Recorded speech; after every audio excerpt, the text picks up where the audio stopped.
राजस्थान के जोधपुर में ब्यूटिशियन अनीता चौधरी की हत्या के मामले में कई अहम खुलासे हो रहे हैं, जिससे ये केस सोल्व होने की बजाय और भी उलझता जा रहा है। ये वो मर्डर केस है जिसमें लाश पुलिस के पास है, कातिल भी पुलिस के पास है, लेकिन कत्ल की कहानी किसी के पास नहीं है। सभी क्राइम के पीछे एक मकसद छिपा ही रहता है, बट अनीता के कत्ल के पीछे का क्या मकसद है ये अभी तक साफ नहीं हुआ है। इस केस के बारे में अब तक जो कुछ भी आप जानते हैं, यकीन मानिए वो अधूरा ही है। अगर आप इस केस की पूरी बात जान लेते हो तो यकीन मानिए आपको इंसानियत से भरोसा ही उठ जाएगा और आपको ये विश्वास हो जाएगा कि आप आंख बंद करके जिस पर भरोसा करते हैं, असल में वही आपका सबसे बड़ा दुश्मन है। तो चलिए इस केस को शुरू से शुरू करते हैं।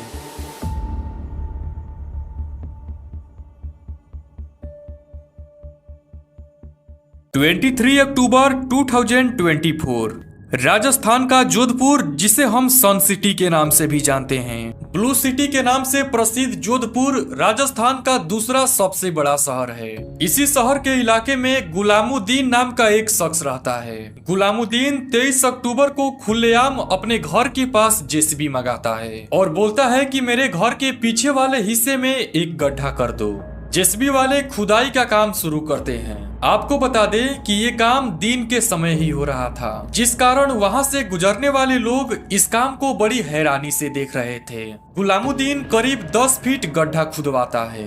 23 अक्टूबर को वह गड्ढा खुदवाता है और फिर 24 और 25 अक्टूबर भी बीत जाता है और अब तक वह गड्ढा उसी हालत में था। गड्ढे की मिट्टी जैसे की तैसी बिखरी हुई थी। वहां से गुजरने वाले लोगों का सिर्फ एक ही सवाल था कि आखिर गुलामुद्दीन ने वह गड्ढा किस लिए खुदवाया। इस गड्ढे खुदवाने के 3 दिन बाद यानी 26 अक्टूबर को इसी जोधपुर शहर के उस इलाके में अनीता चौधरी नाम की एक औरत एक ब्यूटी पार्लर चलाती है। इस दिन भी अनीता अपने काम पर जाती है।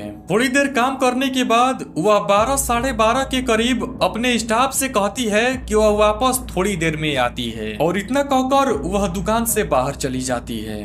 अनीता को दुकान से बाहर गए हुए करीब 3 घंटे बीत चुके थे और अब तक ना ही उसका फोन लग रहा था और ना ही उसका कोई अता पता चल रहा था। इसीलिए दुकान के स्टाफ ने उसके घर पर फोन लगाया।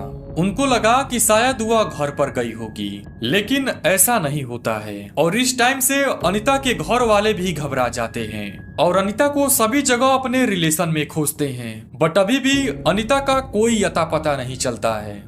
और अब तक 26 अक्टूबर बीत चुका था। अनीता रात तक भी अपने घर वापस नहीं लौटी थी। आखिरकार अगले दिन 27 अक्टूबर को अनीता के पति को कुछ गड़बड़ लगा, तो उन्होंने अनीता के गायब होने की रिपोर्ट जोधपुर के थाने में लिखवाया। रिपोर्ट लिखने के बाद पुलिस अपनी तहकीकात जारी करती है। रिपोर्ट लिखने के 3 दिन बाद यानी 30 अक्टूबर तक पुलिस को भी अनीता की कोई खबर नहीं मिली। अब तक धीरे धीरे परिवार वालों का दिल बैठता ही जा रहा था, बट आखिरकार 31 अक्टूबर को पुलिस को एक सीसीटीवी फुटेज मिलती है, जिसमें अनीता पीली सूट पहने एक ऑटो में बैठती हुई नजर आती है और उसके बैठने के तौर तरीके से लग रहा था कि उसके ऊपर किसी प्रकार का कोई दबाव ही नहीं है। जनरली लोग जैसे बैठते हैं एकदम वैसे। पुलिस तुरंत ही उस ऑटो के नंबर से उस मालिक का पता लगाती है और फिर उससे पूछताछ करने के लिए निकल जाती है। पूछताछ करने पर पता चला कि उस ऑटो वालों ने अनीता को गंगाना नाम के इलाके में छोड़ा था।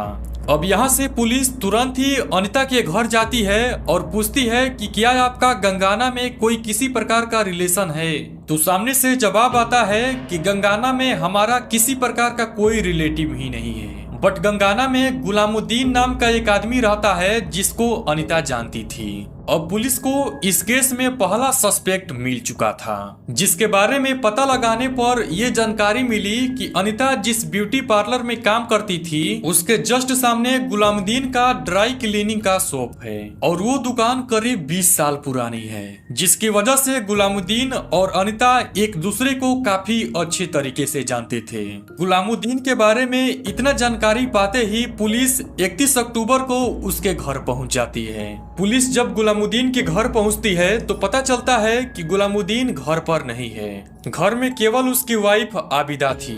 उससे पूछताछ से पता चलता है कि गुलामुद्दीन 2 दिन से घर पर ही नहीं आया है। यानी 29 अक्टूबर की शाम से।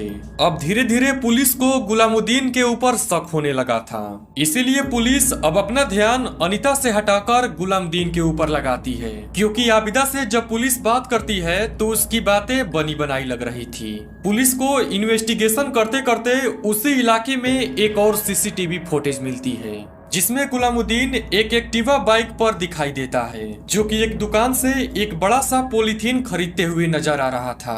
और थोड़ी ही देर बाद वह जोधपुर रेलवे स्टेशन की तरफ चला जाता है।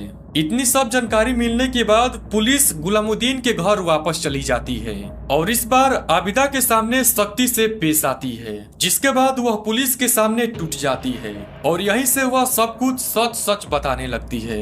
उसने कहा कि जिस अनीता को आप ढूंढ रहे हैं वह मेरे घर के पीछे गड्ढे में है। पहले तो ये बात पुलिस को समझ नहीं आई और जब समझ आई तो वहाँ पर फिर से जेसीबी बुलाई गई। पूछताछ करते करते रात का समय हो चुका था, बट पुलिस ने उसी समय उस गड्ढे की खुदाई शुरू कर दी। थोड़ी देर खुदाई करने के बाद पुलिस को वही पॉलीथीन नजर आई जो गुलामुद्दीन उस दुकान से उस सीसीटीवी फुटेज में खरीदते हुए नजर आ रहा था, और हर एक पॉलीथीन के अंदर इंसानी लाश के टुकड़े थे और इसके साथ ही साथ उसके कपड़े भी थे।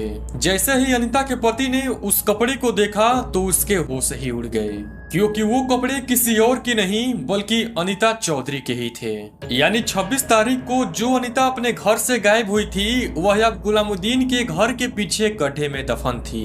इसीलिए लाश के टुकड़े को पोस्टमार्टम करने के लिए भेज दिया जाता है और गुलामुद्दीन को पकड़ने के लिए जोधपुर के अलग अलग रेलवे स्टेशन में नोटिस भेज दिया जाता है। अब पुलिस इस केस को बहुत ही बारीकी से देखना शुरू करती है, जिसमें पुलिस को ये भी पता चल चुका था कि गुलामुद्दीन ये गड्ढा अनीता के मर्डर होने के 3 दिन पहले ही खुदवाया था। अब पुलिस के मन में कई सवाल चल रहे थे, जैसे कि गुलामुद्दीन, आबिदा और अंकिता में क्या संबंध थे और इस कत्ल का आखिर मकसद क्या था। पुलिस के पास ले देकर आबिदा ही मौजूद थी, तो पुलिस ने आबिदा से ही पूरी कहानी सुनाने को कहा। आबिदा ने कहा कि गुलामुद्दीन को कुछ समय पहले से ही जुए की लत लग चुकी थी और जुए खेलते खेलते उस पर 12 लाख रुपए का कर्ज भी आ चुका था। अब 12 लाख रुपए कोई छोटी मोटी रकम नहीं होती है। गुलामुद्दीन सोच रहा था कि अब कैसे भी करके हमें अपना कर्ज चुकाना ही होगा, और इसी सोच में उसने अनीता को अपना मोहरा बनाया, क्योंकि अनीता को सोने की ज्वेलरी पहनने का बड़ा शौक था और वह हमेशा ही सोने की आभूषण पहनी रहती थी। इसीलिए गुलामुद्दीन को लगा कि अगर अनीता की सारी ज्वेलरी को बेच दिया जाए तो हमारा कर्ज चुकता हो जाएगा। लेकिन इन सब के बीच अनीता आ रही थी, क्योंकि वह जीते जी तो ऐसा कभी नहीं करेगी, और इसीलिए गुलामुद्दीन ने अपनी पत्नी के साथ मिलकर उसको मारने का प्लान बनाया। और इन सब के लिए गुलामुद्दीन की पत्नी आबिदा भी राजी हो गई। और इसी प्लान के अनुसार 26 अक्टूबर को गुलामुद्दीन ने एक प्रॉपर्टी डीलर का बहाना बनाकर अनीता को अपने घर बुलाया। यहाँ पर मैं आपको बता दूं, अनीता ब्यूटी पार्लर के साथ साथ प्रॉपर्टी डीलिंग की भी काम किया करती थी। अब अनीता बिना कुछ सोचे समझे गुलामुद्दीन के घर चली जाती है, यह सोचकर कि शायद कोई बड़ी डील पक्की हो जाए। बट अनीता को क्या पता था कि वह जिस गुलामुद्दीन को भाई मानती है वह उसे मारने का पूरा प्लान बना चुका है। अब अनीता जैसे ही उसके घर पहुंचती है वहां उसको शरबत पिलाया जाता है, जिसमें बेहोशी की दवा मिलाई गई थी, जिसको पीने के बाद अनीता बेहोश हो जाती है। इसके बाद गुलामुद्दीन अनीता को मारकर 6 टुकड़े कर देता है और पहले से लाई गई उस पॉलीथीन में पैक कर वही गड्ढे में डाल देता है जो उसने 3 दिन पहले खुदवाया था। अभी तक आपने जो भी सुना वह गुलामुद्दीन की पत्नी आबिदा द्वारा बताई गई बात थी, बट इस केस में एक नया थ्योरी आती है। 26 अक्टूबर को जिस सीसीटीवी कैमरे में अनीता दिखाई दे रही है उसमें अमूमन उतने गहने नहीं पहन रखे हैं जितने की वह रोज पहनती थी। तो सबसे बड़ा सवाल ये था कि जब अनीता ने गहने नहीं पहन रखे थे तो फिर गुलामुद्दीन ने उसका कत्ल क्यों किया, क्योंकि यहाँ साफ साफ दिखाई दे रहा है कि कत्ल का मामला सिर्फ पैसा था। खैर, अनीता की हत्या के बाद से गुलामुद्दीन फरार हो गया था, जिसे पुलिस ने 8 नवंबर को मुंबई में गिरफ्तार कर लिया। और जब उससे पूछताछ की गई तो गुलामुद्दीन ने बताया कि 26 अक्टूबर को मैंने अनीता को कॉल करके गंगाना में स्थित अपने घर पर बुलाया और शराब में नशीली दवाई पिलाकर बेहोश होने के बाद उसके शरीर के टुकड़े टुकड़े कर कर हत्या कर दी और फिर उसके गहने लूट लिए। जिसके बाद उसके शरीर के किए गए टुकड़े को पॉलिथीन में पैक करके गड्ढे में डाल दिए। लेकिन गुलामुद्दीन अपने एक बयान पर नहीं टिका है। वही दूसरी बार गुलामुद्दीन ने पुलिस के सामने कहानी बदलते हुए कहा कि उसने अनीता को अपने घर एक हाई प्रोफाइल आदमी से मिलने के लिए बुलाया, जिससे दोनों का फायदा होगा, और घर आने के बाद उसे रात को अपने घर पर ही रुकने को कहा। इसी दौरान अनीता को उसने नशीले पदार्थ की ओवरडोज दे दिया और बेहोशी की हालत में उसके सर पर हथौड़ा मारकर उसकी जान ले ली। फिर मीट काटने वाले चाकू से 6 टुकड़े कर दिए और इन टुकड़ों को पॉलिथीन में पैक कर उस गड्ढे में डाल दिया। गुलामुद्दीन की कौन सी बात में सच्चाई है, ये तो पोस्टमार्टम रिपोर्ट आने पर ही पता चलेगा। मोरल ऑफ द स्टोरी यही है कि आप किसी पर आंख बंद करके भरोसा न करें।